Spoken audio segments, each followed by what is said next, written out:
We've got a small little humble brokerage over in Western Australia. So there's about 16 of us here, a traditional kind of SME broker.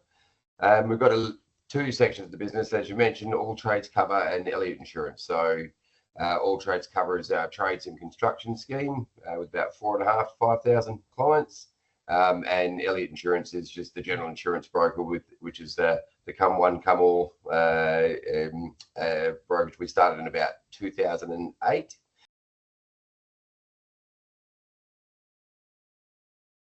As I mentioned, in all trades cover, we've got about 4,500 clients. So we've got a big transactional workload to get through. We've in the past for many years used offshore assistance for that, but only ever in the work from home model. But as we were growing and expanding, we found there were certain challenges in regards to onboarding more people into the offshore environment. And we hadn't really built as close a relationship with those offshore staff. So we were kind of looking for options to try and create the same culture and build the same kind of team environment that we had that had made us a success in Australia, and wanted to try and go through and address some of the challenges that we were hearing that certain people were having with using offshore providers. So you hear a lot of the, is the quality the same, or is there language barriers, and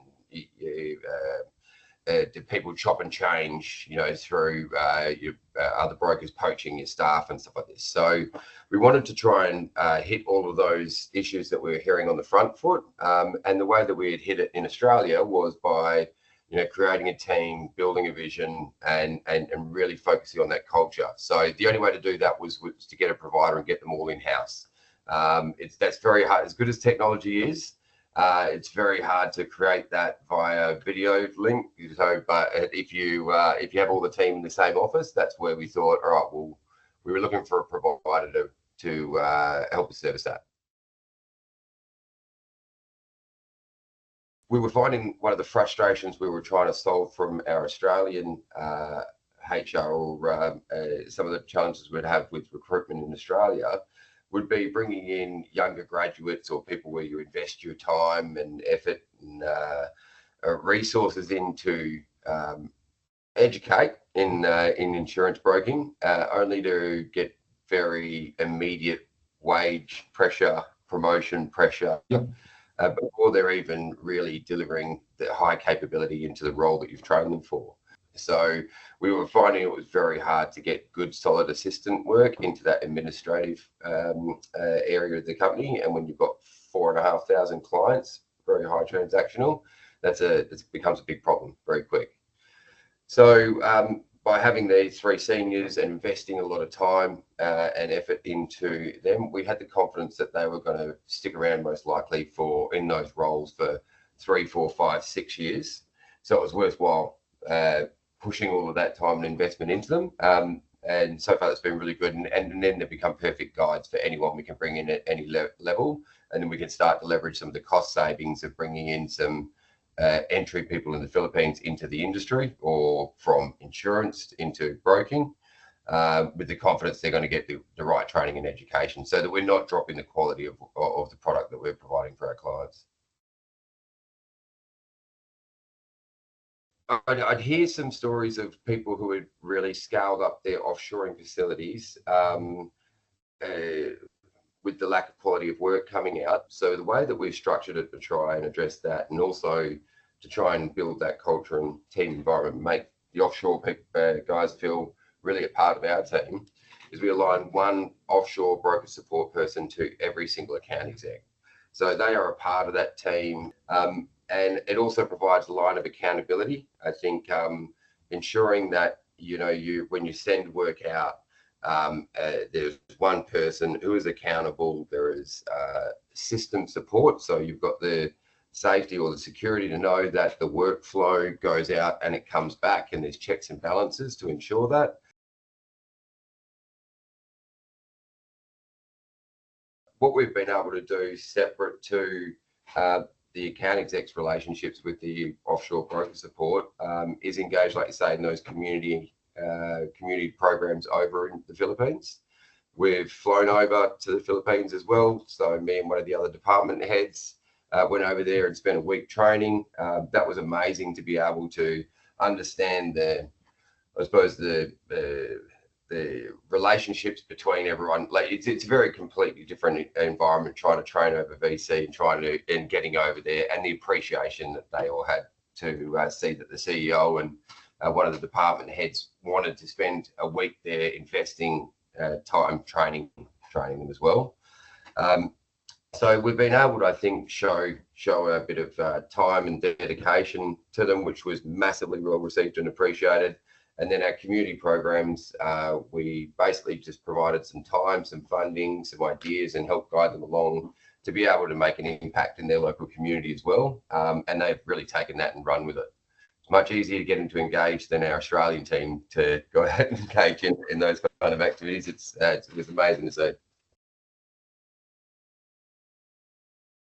So it's like I said, the line of accountability, working with one team, generally with one account exec, it's very hard to hide.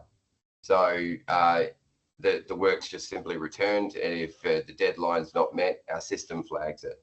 We've got the confidence now of very good systems that track the workflow.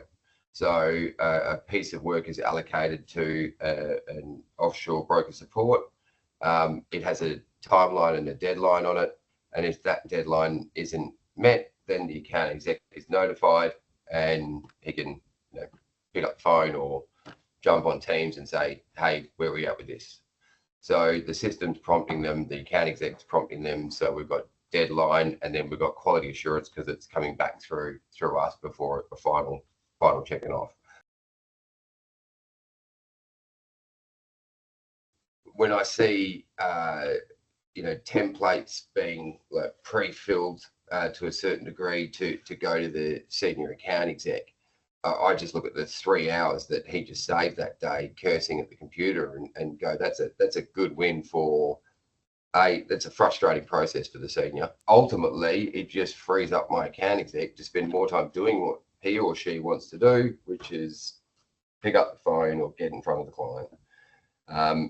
And I think that just leads to a happier broker at the end of the day. So I would say we've had this leadership statement that we want to be calm under fire, no matter what gets thrown at us.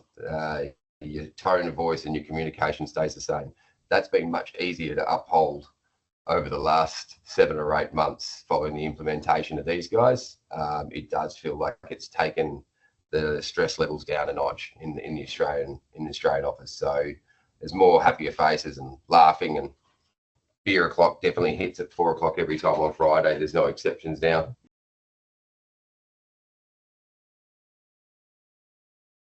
I think the more in your company that you can involve with the process, the decision-making process, the hiring process, the better.